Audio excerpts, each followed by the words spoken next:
अस्सलाम वालेकुम बेटा, कैसे हैं आप लोग। बेटा हम चैप्टर नंबर 12 पढ़ रहे हैं सेकेंड ईयर केमिस्ट्री से। लास्ट टाइम हमने बेटा बेस कैटालाइज रिएक्शन जो है वो ख़त्म किए थे। आज हम बेटा एसिड कैटालाइज एडिशन रिएक्शन जो है बेटा वो स्टार्ट करने जा रहे हैं। बेटा ये भी एडिशन रिएक्शन ही है। कार्बोनाइल कंपाउंड बेटा जो है ना उनकी एडिशन रिएक्शन ही है, लेकिन फ़र्क क्या है जो हमने बेसिक पढ़ा था शुरू में कि यहाँ पे हमारा जो कैटालिस्ट होगा बेटा वो एसिड होगा। हमारा जो कैटालिस्ट होगा बेटा वो एसिड होगा। और बेटा एसिड को हम ऐसा कैटालिस्ट तब इस्तेमाल करते हैं जब हमारे पास जो अटैकिंग न्यूक्लियोफाइल होता है, जिस तरह आपने पढ़ा था बेस कैटालाइज में कि न्यूक्लियोफाइल जो है वो कार्बोनाइल कार्बन के ऊपर अटैक करता है। न्यूक्लियोफाइल जो है वो कार्बोनाइल कार्बन के ऊपर अटैक करता है। तो बेटा अगर न्यूक्लियोफाइल स्ट्रॉन्ग न्यूक्लियोफाइल है तो फिर बेस कैटालाइज रिएक्शन हो जाएगा, लेकिन अगर वो वीक न्यूक्लियोफाइल है तो बेटा फिर हमें एसिड को ऐसा कैटालिस्ट इस्तेमाल करना पड़ता है कि वीक न्यूक्लियोफाइल जो है ना ये बेटा आसानी से अटैक नहीं कर पाता, तो हम क्या करते हैं, हम एसिड को ऐसा कैटालिस्ट इस्तेमाल करते हैं ताकि जो वीक न्यूक्लियोफाइल है वो आसानी से कार्बोनाइल कार्बन के ऊपर अटैक कर ले। तो आप लोगों ने ये बात याद रखी है कि वीक न्यूक्लियोफाइल अगर हमारे पास होगा कार्बोनाइल कंपाउंड के साथ रिएक्शन करने के लिए, तो बेटा फिर हम इसको क्या करेंगे, हम उस वीक न्यूक्लियोफाइल को बेटा जो है ना वो कार्बोकैटाइन बना के देंगे। कार्बोनाइल ग्रुप जो है वो कार्बोकैटाइन बना के देंगे। तो अगर आप मैकेनिज्म यहाँ पे नोट करें तो बेटा एसिड कैटालाइज यानी कि हमारे पास जो एसिड है बेटा एसिड की पहचान क्या होती है कि वो हमें H+ आयन प्रोटॉन जिसको हम कहते हैं प्रोटॉन डोनेट कर रहा होगा। तो बेटा यहाँ पे अटैक इस तरह से होता है कि जो कार्बोनाइल का ग्रुप है बेटा इसकी जो ऑक्सीजन है बेटा ये जो है ना ये अटैक करेगी इस प्रोटॉन के ऊपर, जो प्रोटॉन हमें एसिड से मिल रहा है। ठीक है, कार्बोनाइल कार्बन की ऑक्सीजन जो है बेटा इस प्रोटॉन के ऊपर अटैक करेगी और हमें रिजल्टेंट जो स्पीशीज मिलेगी वो बेटा ऑक्सीजन का पॉजिटिव आयन मिलेगा जिसको हम ऑक्सोनियम आयन कहते हैं। अब बेटा यहाँ पे आप लोग देख सकते हैं कि कार्बन की वैलेंसी बेटा हम जानते हैं 2 होती है। कार्बन 2 बॉन्ड बना सकते हैं, लेकिन उसने 3 बॉन्ड बनाए हैं और ये जो उसने बॉन्ड बेटा इस हाइड्रोजन से बनाया हुआ है ये उसने अपने लोन पेयर का इस्तेमाल करके बनाया है। तो इसलिए ऑक्सीजन के ऊपर पॉजिटिव चार्ज आएगा। जब ऑक्सीजन के ऊपर पॉजिटिव चार्ज आएगा बेटा तो वो इन इलेक्ट्रॉन्स के ऊपर जो उसने अपने इलेक्ट्रॉन कार्बन के साथ 2 इलेक्ट्रॉन शेयर किए हुए हैं इनके ऊपर वो स्ट्रॉन्ग फोर्स ऑफ अट्रैक्शन लगाएगा और इन इलेक्ट्रॉन्स को अपनी तरफ खींचेगा। तो कार्बन का इलेक्ट्रोफिलिक कैरेक्टर बेटा इससे क्या होता है, बढ़ जाता है। कार्बन का इलेक्ट्रोफिलिक कैरेक्टर क्या होगा, बढ़ जाएगा। तो आपने बेटा ये बात याद रखनी है कि यहाँ पे हमें इसकी एक रेजोनेटिंग स्ट्रक्चर मिलती है, वो ये है कि ये पाई बॉन्ड जो है ना वो ऑक्सीजन की तरफ ट्रांसफर हो जाता है और ये स्पीशीज जो है ना वो इस तरह हमें मिलती है, इस शेप में मिलेगी कि कार्बन ने क्या किया, उसने ये डबल बॉन्ड जो था यानी पाई बॉन्ड उसने वो ऑक्सीजन की तरफ ट्रांसफर कर दिया और कार्बन के ऊपर आ जाएगा मुकम्मल पॉजिटिव चार्ज। अब बेटा इससे क्या हुआ, इससे कार्बन का इलेक्ट्रोफिलिक कैरेक्टर क्या हो गया, बढ़ गया। कार्बन का इलेक्ट्रोफिलिक कैरेक्टर क्या हो गया, इससे बढ़ गया। अब क्या हुआ, अब अगर ये न्यूक्लियोफाइल बेटा वीक भी है तो वो आसानी से इस कार्बोनाइल कार्बन के ऊपर अटैक कर सकता है। इस बात को आपने याद रखना है कि वीक न्यूक्लियोफाइल होगा तो एसिड क्या करेगा, एसिड कार्बन का इलेक्ट्रोफिलिक कैरेक्टर बढ़ा देगा ताकि अगर न्यूक्लियोफाइल वीक भी है तो वो उसके ऊपर आसानी से अटैक कर ले। तो बेटा वीक न्यूक्लियोफाइल इसके ऊपर अटैक करेगा और हमें ये एडिशन प्रोडक्ट मिलेगी जिसको हम कहते हैं एडप्ट। तो हमें ये क्या मिलेगी, एडिशन प्रोडक्ट मिलेगी यहाँ पे, इसको हम कहते हैं एडप्ट। ठीक है, तो बेटा आप लोग जानते हैं कि ये प्रोडक्ट हमने पहले बेस कैटालाइज रिएक्शन में भी सेम प्रोडक्ट पढ़ी थी। अब एसिड कैटालाइज में भी हम वही सेम प्रोडक्ट पढ़ रहे हैं, वही बेटा एडिशन रिएक्शन हो रहा है, लेकिन फर्क क्या है, फर्क है मैकेनिज्म का, फर्क है तरीके का। वो था बेस कैटालाइज, ये है एसिड कैटालाइज। वहां पे हम रिएक्शन जो स्टार्ट करते थे वहां पे बेटा हम OH नेगेटिव जो हमें बेस की जानिब से मिलता था वहां से हम आगाज करते थे। यहाँ पे हम आगाज कर रहे हैं H पॉजिटिव से जो हमें एसिड की जानिब से मिला है। और इस H पॉजिटिव ने क्या किया है, इसने कार्बोनाइल ग्रुप की ऑक्सीजन से इंटरेक्शन करने के बाद कार्बन का इलेक्ट्रोफिलिक कैरेक्टर बढ़ा दिया, कार्बन को ज्यादा इलेक्ट्रॉन डेफिशिएंट कर दिया ताकि न्यूक्लियोफाइल जो है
देगी, तो हमारे पास बन जाएगा मेटाफॉर्मल्डिहाइड। इसी तरह बेटा सेम हमारे पास रिएक्शन है एसिटाल्डिहाइड के लिए, कि ये जो हम पढ़ने जा रहे हैं बेटा दूसरा रिएक्शन, इसमें हम हमारे पास है एसिटाल्डिहाइड। एसिटाल्डिहाइड बेटा सेम पैटर्न से रिएक्शन करता है, सेम ही उसका रिएक्शन करने का तरीका होगा। और एस्टर की मौजूदगी में बेटा एसिटाल्डिहाइड पॉलीमराइज होगा, तो यहाँ पे भी ये जो कार्बोनाइल ग्रुप के अंदर, कार्बोनाइल ग्रुप के अंदर जो डबल बॉन्ड कार्बन ने बनाया है ऑक्सीजन के साथ, बेटा ये सिंगल में कन्वर्ट होगा और ये उन तीनों मॉलिक्यूल्स को आपस में जोड़ देगा और हमारे पास जो प्रोडक्ट बनेगी उसका नाम है पैराल्डिहाइड। तो बेटा ये पॉलीमराइजेशन रिएक्शन जो है ना, ये आपने शॉर्ट क्वेश्चन के तौर पर बेटा आपने याद करने हैं। ये जो पॉलीमराइजेशन रिएक्शन है इनको आपने याद करना है शॉर्ट पॉइंट ऑफ व्यू से, बेटा ये शॉर्ट क्वेश्चन में आते हैं पेपर में। तो ये था पहला रिएक्शन जो कि एडिशन प्रोडक्ट हम पढ़ रहे हैं, एसिड कैटालाइज एडिशन रिएक्शन का पहला रिएक्शन बेटा हमने पढ़ा, ये है पॉलीमराइजेशन ऑफ एल्डिहाइड्स। तो ये शॉर्ट क्वेश्चन के तौर पर बेटा आपने ये दो रिएक्शन याद करने हैं। नेक्स्ट हमारे पास बेटा एसिड कैटालाइज्ड एडिशन रिएक्शन में जो नेक्स्ट एग्जांपल हमारे पास आ रही है वो आ रही है reaction of ammonia derivatives. Reaction of ammonia derivatives, ammonia का डेरिवेटिव बेटा अमोनिया क्या है आप लोग जानते हैं, अमोनिया क्या है NH3, अमोनिया क्या है NH3 है। बेटा अगर हम देखें तो नाइट्रोजन के साथ 3 हाइड्रोजन बेटा सिंगल बॉन्ड बना के जुड़ी हुई हैं। तो अगर हमने यहाँ पे अमोनिया का डेरिवेटिव बनाना है, इसका मतलब हमें एक हाइड्रोजन निकाल के उसकी जगह पे कोई नई चीज लगानी होगी।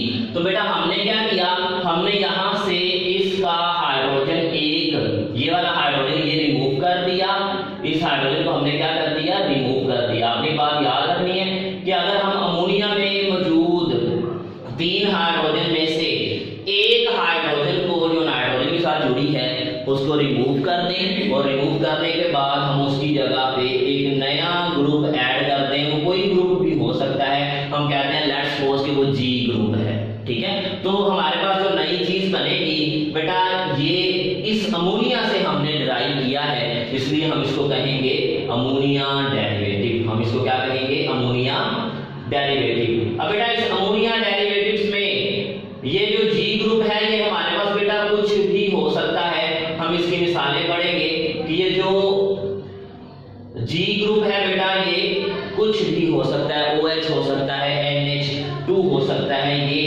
फिनाइल हाइड्राजीन हो सकता है, लेट्स सपोज ये हमारे पास है ना 2,4 डायनाइट्रोफिनाइल हाइड्राजीन हो सकता है। ये वो मिसालें हैं जी ग्रुप की जो हमारी बुक में लिखी हुई हैं कि जी ग्रुप जो है ना वो OH हो सकता है, NH2 हो सकता है, जी ग्रुप जो है वो बेटा वो NH6H5 हो सकता है। इसको आप इस तरह से भी लिख सकते हैं कि ये हमारे पास बेंजीन रिंग के साथ NH लगा हुआ है, तो बेटा इस बेंजीन रिंग की जगह पे आप C6H5 भी लिख सकते हैं। और ये हमारे पास 2,4 डायनाइट्रोफिनाइल हाइड्राजीन भी हो सकता है। तो ये सारी मिसालें जो हमने बेटा पढ़ी हैं ये जी ग्रुप की मिसालें हैं। तो आपने याद रखना है कि अमोनिया का डेरिवेटिव कब बनेगा, जब अमोनिया में NH3 उसका फार्मूला, उसका हम एक हाइड्रोजन बेटा रिमूव कर देंगे और उसकी जगह पे हम क्या लगा देंगे, कोई जी ग्रुप लगा देंगे। तो ये बेटा हमारे पास बन जाएगा अमोनिया डेरिवेटिव। इस बात को आपने याद रखना है। अब बेटा हमने पढ़ना है इसका मैकेनिज्म कि किस तरह से जो है वो अमोनिया डेरिवेटिव कार्बोनाइल कंपाउंड से रिएक्शन करेगा, यानी एल्डिहाइड से कैसे रिएक्शन करेगा और कीटोन से कैसे रिएक्शन करेगा, अमोनिया डेरिवेटिव्स कैसे रिएक्शन करेंगे। हमने इसका जनरल मैकेनिज्म बेटा पढ़ना है, यहाँ पे आपने इसको याद कर लेना है। एंड पे मैं आपको इसका एक हिंट भी बताऊंगा। तो बेटा हमने कहा कि ये एसिड कैटालाइज है, तो सबसे पहला स्टेप बेटा वही सेम होगा। हमारे पास एसिड के ऊपर बेटा कार्बोनाइल ग्रुप जो होगा उसकी ऑक्सीजन जो पार्शियल नेगेटिव चार्ज होती है और कार्बन पार्शियल पॉजिटिव चार्ज होती है। इस कार्बोनाइल ग्रुप की बेटा जो ऑक्सीजन है वो अपने इलेक्ट्रॉन पेयर से अटैच करेगी उस H+ के ऊपर जो हमें कहां से मिला, जो हमें एसिड से मिलेगा। आपने ये बात याद रखनी है कि ये जो H+ आ रहा है ये कहां से आ रहा है, ये एसिड से आ रहा है जो हमारे पास कैटलिस्ट के तौर पर इस्तेमाल किया जा रहा है। एसिड जो हमारे पास इस्तेमाल किया जा रहा है कैटलिस्ट के तौर पर प्लस उस एसिड से हमें मिलेगा। इस बात को आपने याद रखना है। जब बेटा ये ऑक्सीजन जो है वो इसके साथ बॉन्ड बना लेगी तो ये H जो है ना वो ऑक्सीजन से अटैच होगा और हमें यहाँ पे ऑक्सीजन के 3 बॉन्ड नजर आ रहे हैं। तो ऑक्सीजन के ऊपर पॉजिटिव चार्ज आएगा जिस तरह हमने यहाँ पे पढ़ा था, ठीक है। तो अब फिर क्या होगा, अब इसकी ये रेजोनेटिंग स्ट्रक्चर है, ये और ये इसमें कन्वर्ट हो जाएगी। तो ये वाला बॉन्ड जो कार्बन है वो इलेक्ट्रॉन डेफिशिएंट होने की वजह से, क्योंकि ऑक्सीजन के ऊपर बेटा पॉजिटिव चार्ज आ गया, इसने क्या किया, कार्बन से इलेक्ट्रॉन खींचना शुरू कर दिए। तो कार्बन क्या करेगी, वो पाई इलेक्ट्रो बॉन्ड जो होगा वो इस ऑक्सीजन को ट्रांसफर कर देगी, कार्बन के ऊपर आ जाएगा पॉजिटिव चार्ज और ये जो ग्रुप है ये OH में कन्वर्ट हो गया। बेटा आपने एक बात याद रखनी है कि कार्बन ने जो बॉन्ड ट्रांसफर किया है, इस बॉन्ड में थे 2 इलेक्ट्रॉन, एक इलेक्ट्रॉन कार्बन का था और एक ऑक्सीजन का था, जो शेयरिंग करके उन्होंने ये बॉन्ड बनाया था। अब पूरा बॉन्ड ट्रांसफर हुआ, इसका मतलब दोनों इलेक्ट्रॉन ऑक्सीजन की तरफ ट्रांसफर हो गए। दोनों इलेक्ट्रॉन ट्रांसफर हुए तो कार्बन ने अपना इलेक्ट्रॉन लूज कर दिया, तो इसके ऊपर क्या आ गया, पॉजिटिव चार्ज आ गया। अब बेटा कार्बन जो है ना वो हाईली इलेक्ट्रॉन डेफिशिएंट हो गई, कार्बन जो है वो हाईली इलेक्ट्रॉन डेफिशिएंट हो गई है। अब बेटा ये हमारे पास है डेरिवेटिव ऑफ अमोनिया, या हम इसको अमोनिया डेरिवेटिव भी कहते हैं। इसमें हमारे पास नाइट्रोजन है बेटा, नाइट्रोजन दूसरे स्टेप में अटैक करेगी। हमने देखा कि अगर हम अमोनिया का एक हाइड्रोजन रिमूव करते हैं उसकी जगह पे G ग्रुप हमने लगा दिया, तो ये हमारे पास अमोनिया डेरिवेटिव है। अब ये अमोनिया डेरिवेटिव बेटा इसमें नाइट्रोजन जो मौजूद है वो अपने लोन पेयर से इस कार्बन के ऊपर क्या करेगी, अटैक करेगी। जब ये इस कार्बन के ऊपर अटैक करेगी बेटा, तो ये कार्बन इसके 2 खाली बॉन्ड, इसके साथ जो OH लगा हुआ है वो ऐसे ही लगा रहेगा और बेटा हमें यहाँ पे क्या मिलेगा, हमें यहाँ पे मिलेगा नाइट्रोजन जो है उसके साथ एक G ग्रुप लगा है, 2 हाइड्रोजन लगी हुई हैं और उस नाइट्रोजन ने अपने लोन पेयर का इस्तेमाल करके बेटा एक बॉन्ड बना लिया इस कार्बन के साथ, ठीक है। तो अब नाइट्रोजन की वैलेंसी 3 है, तो उसने अपना लोन पेयर इस्तेमाल किया और चौथा बॉन्ड बना लिया, 4th बॉन्ड जिसको हम कहते हैं। तो बेटा नाइट्रोजन के ऊपर आ जाएगा पॉजिटिव चार्ज। अब क्या होगा, अब ये हाइड्रोजन जो कि इसने इस नाइट्रोजन के साथ बेटा बॉन्ड बनाया हुआ है, ये क्या करेगी, ये अपना बॉन्ड इस नाइट्रोजन की तरफ ट्रांसफर करके यहां से रिलीज हो जाएगी, ठीक है। तो ये -H+ लिखने का मतलब ये है कि ये हाइड्रोजन यहां से रिलीज हो जाएगी और कार्बन जो नाइट्रोजन है वो की बेटा उसके ऊपर जो पॉजिटिव चार्ज था वो खत्म हो जाएगा, नाइट्रोजन के ऊपर जो पॉजिटिव चार्ज था वो खत्म हो जाएगा, क्योंकि हाइड्रोजन ने क्या किया, उसने अपना इलेक्ट्रॉन भी नाइट्रोजन की तरफ ट्रांसफर कर दिया, यानी पूरा बॉन्ड ट्रांसफर हुआ जो नाइट्रोजन ने हाइड्रोजन से बनाया हुआ था।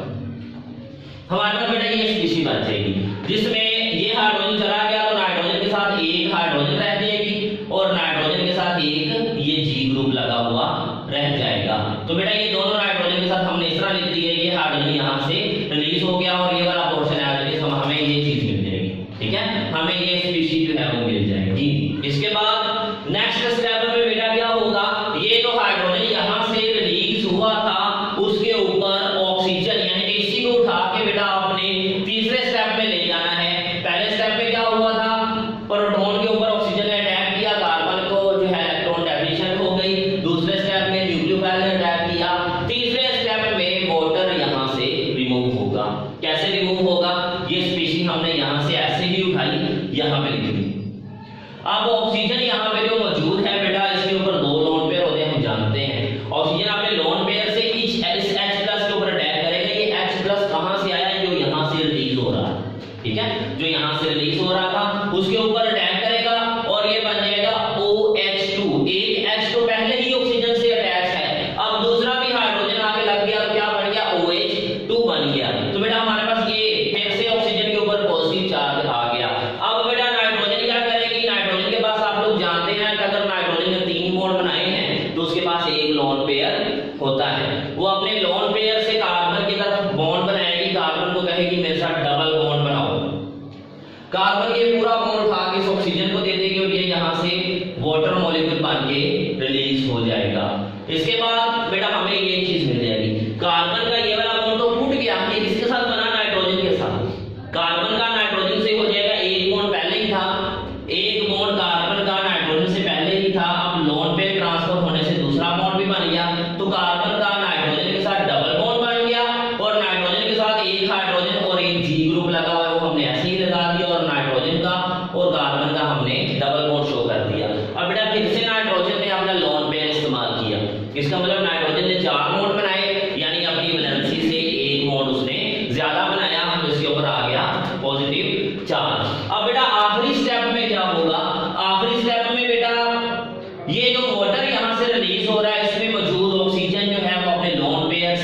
इस हाइड्रोजन के ऊपर अटैक करेगी, इस हाइड्रोजन के ऊपर जो यहाँ पे लगी हुई है, और ये अपना बॉन्ड किसको ट्रांसफर कर देगी, नाइट्रोजन को। यानी कि इस स्पीशी को हमने यहाँ पे उठा के लिख लिया, इसके ऊपर दोबारा वाटर अटैक कर देगा, ये वाला वाटर जो यहाँ से रिलीज हो रहा था ये अटैक कर देगा इस हाइड्रोजन के ऊपर, और ये वाला बॉन्ड जो हाइड्रोजन ने नाइट्रोजन के साथ बनाया हुआ था ये ट्रांसफर किसकी तरफ हो जाएगा, नाइट्रोजन की तरफ ट्रांसफर हो जाएगा, और हमें मिलेगा H3O पॉजिटिव, यानी कि इसको हम कहते हैं हाइड्रेटेड प्रोटॉन।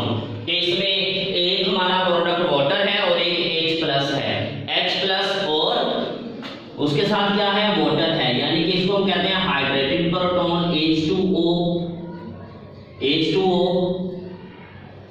प्लस H+, यानी कि H3O का मतलब है कि वाटर के अंदर जो है वो प्रोटॉन मौजूद है, इसको हम कहते हैं हाइड्रेटेड प्रोटॉन। ठीक है, तो हमें ये प्रोडक्ट बेटा यहाँ पे मिल जाएगी। तो ये हमारे पास अमोनिया डेरिवेटिव की प्रोडक्ट बनी, जो उसने कार्बोनाइल कंपाउंड से रिएक्शन किया तो प्रोडक्ट उसकी प्रोड्यूस हुई। अब बेटा आपने ये बात याद रखनी है कि ये जी ग्रुप, इसके बारे में आपने याद रखना है कि हमने यहाँ पे जब अमोनिया डेरिवेटिव का इस्तेमाल किया तो उसमें भी जी ग्रुप लगा हुआ था।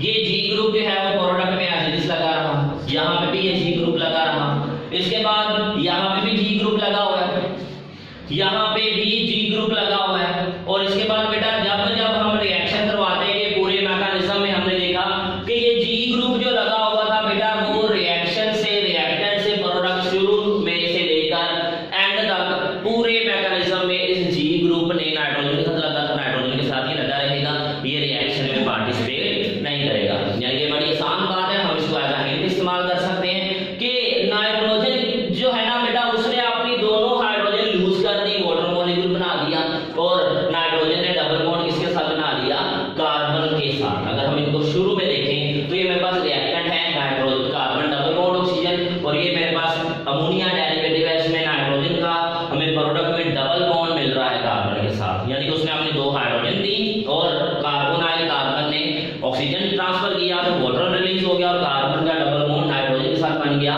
इस जी ग्रुप को पूरे रिएक्शन में कोई फर्क नहीं पड़ा। तो बेटा जब आप इसका रिएक्शन लिखने जा रहे हैं तो मैं आपको एक यहाँ पे हिंट देना चाहता हूँ कि आपने रिएक्शन किस तरह से लिखना है। ये बेटा आपके पास अमोनिया डेरिवेटिव है, इसको हम इस तरह भी लिख सकते हैं कि NH2G।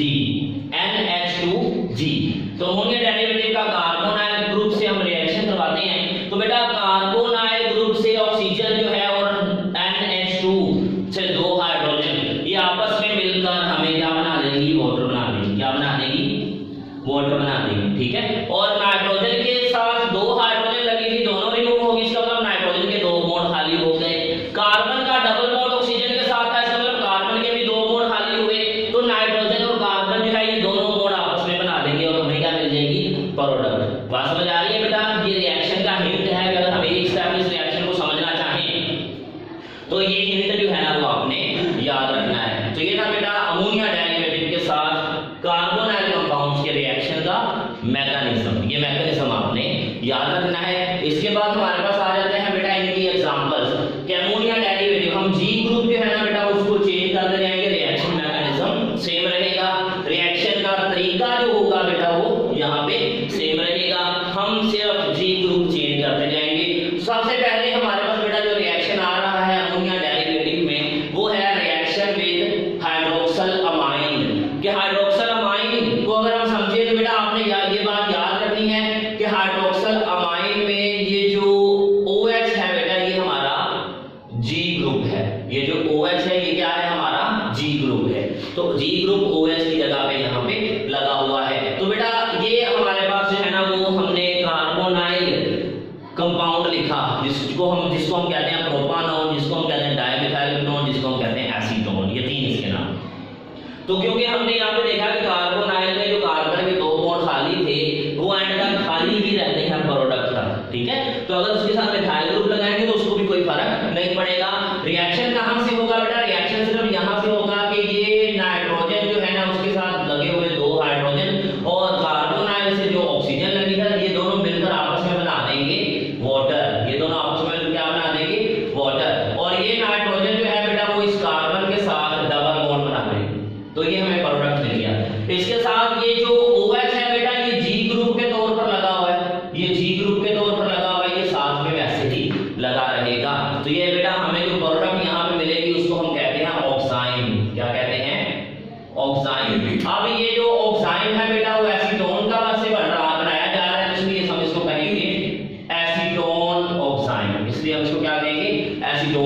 ऑक्साइन या प्रोपानोन ऑक्साइन भी कह सकते हैं। तो ये बेटा पहला रिएक्शन था। दूसरा रिएक्शन है reaction with hydrazine. Reaction with hydrazine. Hydrazine में बेटा क्या होता है, हाइड्राजीन में दो NH2 यानी दो अमाइनो ग्रुप आपस में जुड़े हुए होते हैं। दो अमाइनो ग्रुप आपस में जुड़े हुए होते हैं। तो बेटा जब आपने ये रिएक्शन आपने याद करना है तो आपने एक NH2 को ऐसे ही डील करना है और जो दूसरा NH2 होगा बेटा इसको आपने as a G group deal करना है। इस बात को आपने याद रखना है कि एक NH2 आपका वही होगा, दूसरा जो NH2 होगा उसको आपने G ग्रुप के तौर पर याद रखना है। अब G ग्रुप वाला जो NH2 होगा उसको रिएक्शन में कोई फर्क नहीं पड़ेगा। रिएक्शन कहां से होगा, ये बेटा हमारी बुक में दो रिएक्शन लिखे हुए हैं, एसिटाल्डिहाइड के साथ फॉर्माल्डिहाइड के साथ भी आप करवा सकते हैं, एसीटोन के साथ भी आप करवा सकते हैं। तो मैंने एसीटोन के साथ रिएक्शन लिखा, यहाँ पे दोनों साइडों पे हाइड्रोजन लगा देंगे, यहाँ पे आ जाएंगी तो फॉर्माल्डिहाइड का रिएक्शन। एक साइड पे हाइड्रोजन लगा दें, एक साइड पे मिथाइल ग्रुप तो एसिटाल्डिहाइड का रिएक्शन, क्योंकि इसमें जो भी लगाएंगे उसको रिएक्शन में फर्क नहीं पड़ेगा। तो बेटा यहाँ पे आपने याद रखना है कि कार्बोनाइल की ऑक्सीजन और ये NH2 से हाइड्रोजन मिलकर हमें जो है वो यहाँ पे क्या बना के दे रहे हैं, ये हमें यहाँ पे वाटर बना के देंगे। ठीक है, जो मैंने आपको हिंट दिया था, इस हिंट के अकॉर्डिंग बेटा मैं ये रिएक्शन बना रहा हूँ। आपने याद रखना है यहाँ से हमें क्या मिल जाएगा, वाटर मिल जाएगा यहाँ से। और ये जो नाइट्रोजन है इसके दो बॉन्ड हाइड्रोजन वाले खाली हुए, ये कार्बन के साथ दो बॉन्ड बना देगी और डबल बॉन्ड बन जाएगा। और ये जो NH2 ग्रुप था बेटा ये रिएक्शन में G ग्रुप के तौर पर एक्ट कर रहा है और ये ऐसे ही रहेगा, इसको कोई फर्क रिएक्शन के अंदर नहीं पड़ेगा, जिसका हमने जनरल मैकेनिज्म पढ़ा। तो ये बेटा हमारे पास जो प्रोडक्ट बनी है इसको हम कहेंगे हाइड्राजोन। ये जो हाइड्राजीन से रिएक्शन करवाने के बाद बेटा हमें जो प्रोडक्ट मिलेगी उसको हम क्या कहेंगे, हाइड्राजोन। और आपने एक बात याद रखनी है, जो कि हम एसीटोन का रिएक्शन करवा रहे हैं हाइड्राजीन के साथ, तो इसलिए हम इसको उस रेफरेंस से कहेंगे एसीटोन हाइड्राजोन। ठीक है, तो हम इसको कहेंगे एसीटोन हाइड्राजोन, इसका नाम हम लिख देंगे। इसके बाद बेटा नेक्स्ट हमारे पास C जो तीसरा रिएक्शन होगा इसकी एग्जांपल में, वो है reaction with phenyl hydrazine. Phenyl hydrazine से क्या मुराद है बेटा, फिनाइल हाइड्राजीन से मुराद ये है कि हाइड्राजीन होगी और उसके साथ फिनाइल ग्रुप लगा होगा। फिनाइल ग्रुप क्या होता है, जब हम बेंजीन का एक हाइड्रोजन रिमूव कर देते हैं, बेंजीन होती है C6H6, अगर हम एक हाइड्रोजन रिमूव कर दें तो C6H5 रह जाता है और कार्बन का एक बॉन्ड खाली हो जाएगा। तो बेटा ये मेरे पास है NH2 होता तो हाइड्रोजन होता, एक हाइड्रोजन रिमूव करके क्या लगा दिया हमने, ये लगा दिया C6H5 यानी बेंजीन रिंग लगा दी। तो बेटा इस पूरे रिएक्शन में ये जो पूरा जो ग्रुप है बेटा ये मेरे पास आ गया है G ग्रुप। ये क्या बन गया है, G ग्रुप बन गया है। तो आपने याद रखना है कि रिएक्शन में G ग्रुप कोई भी होगा उसको फर्क नहीं पड़ेगा। रिएक्शन सिर्फ किसमें होगा, रिएक्शन होगा बेटा सिर्फ कार्बोनाइल ग्रुप की ऑक्सीजन के दरमियान में और NH2 ग्रुप जो है यहाँ पे तो उसकी दो हाइड्रोजन के दरमियान में, तो ये दोनों आपस में रिएक्शन करके वाटर बना देंगी।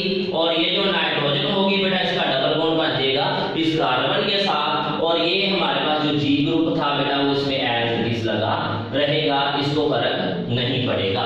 तो ये बात आपने याद रखनी है कि यहाँ पे जो G ग्रुप होता है इन रिएक्शंस में उसको फर्क नहीं पड़ता। वो रिएक्शन के शुरू में जिस तरह लिखा होता है उसी तरह हम उसको प्रोडक्ट में भी लिख देते हैं। तो ये बेटा फिनाइल हाइड्राजोन बन गया। ये क्या बन गया, फिनाइल हाइड्राजोन। अब ये हमने एसीटोन से बनाया तो हम इसको नाम क्या देंगे, इस प्रोडक्ट को, इसको हम नाम देंगे acetone phenyl hydrazone. Acetone phenyl hydrazone. अब बेटा आखिरी रिएक्शन है, इसमें हमने एसीटोन का रिएक्शन करवाना है 2,4 डाइनाइट्रोफिनाइल हाइड्राजीन 2,4-DNPH भी इसको कहते हैं, 2,4-DNPH डाइनाइट्रोफिनाइल हाइड्राजीन, यानी कि यही फिनाइल हाइड्राजीन होगी। लेकिन आपने याद रखना है कि यहाँ पे C6H5 का मतलब है बेंजीन रिंग। तो बेटा यहाँ पे हमने क्या किया, हमने बस उस बेंजीन रिंग को नंबरिंग कर देनी है कि बेंजीन रिंग के ऊपर हमने दो नाइट्रो ग्रुप लगाने हैं, इसलिए हम उसकी क्या कर रहे हैं, नंबरिंग कर रहे हैं। ठीक है, तो हमने बेंजीन रिंग में मौजूद हर कार्बन को एक नंबर दे देना है। तो ये बेटा मेरे पास आ गया 2,4 डाइनाइट्रो 2,4 डाइनाइट्रोफिनाइल और ये हाइड्राजीन। बेटा आपने इसमें एक बात याद रखनी है कि इस पूरे कंपाउंड में ये इतना बड़ा जो हमारे पास है ना बेटा, ये जी ग्रुप है। ये सारे का सारा क्या है? जी ग्रुप है। रिएक्शन यहाँ से होगा, सिर्फ जैसे हम करवा रहे हैं शुरू से, रिएक्शन सिर्फ यहाँ से नाइट्रोजन के साथ दो हाइड्रोजन जो लगी उनका होगा। वो दोनों हाइड्रोजन बेटा ऑक्सीजन से मिलकर वाटर बना देंगी, प्लस ये ग्रुप जो है ना वो आके एसीटोन के साथ लग जाएगा। तो बेटा ये रिएक्शन जो है ना, इसका प्रोडक्ट जो बनेगा बेटा, ये मैं आपको होमवर्क के तौर पर जो है वो असाइन कर रहा हूँ। आपने इस रिएक्शन का प्रोडक्ट जो है वो लिखना है। ये मैं आपको होमवर्क के तौर पर दे रहा हूँ। इसको आपने रिएक्शन को, इसका जो प्रोडक्ट होगा बेटा वो आपने बना के लिखना है। मैंने इसकी आपको हिंट बता दिया। इसके बाद बेटा नेक्स्ट हमारे पास रिएक्शन है अल्कोहल के साथ, फिर रिडक्शन रिएक्शन पढ़ेंगे हम अल्डिहाइड और कीटोन के, और उसके बाद हम पढ़ेंगे ऑक्सीडेशन रिएक्शन, देन टेस्ट पढ़ेंगे, और ये चैप्टर इंशाल्लाह यूजेस पे आके खत्म हो जाएगा। तो बेटा ये था आज का लेक्चर। एसिड कैटालाइज रिएक्शन जो हमने शुरू किए हैं उनको बेटा हमने यहाँ पे दो में से रिएक्शन जो है वो बड़ी डिटेल से पढ़े हैं हमने। तो बेटा ये आपने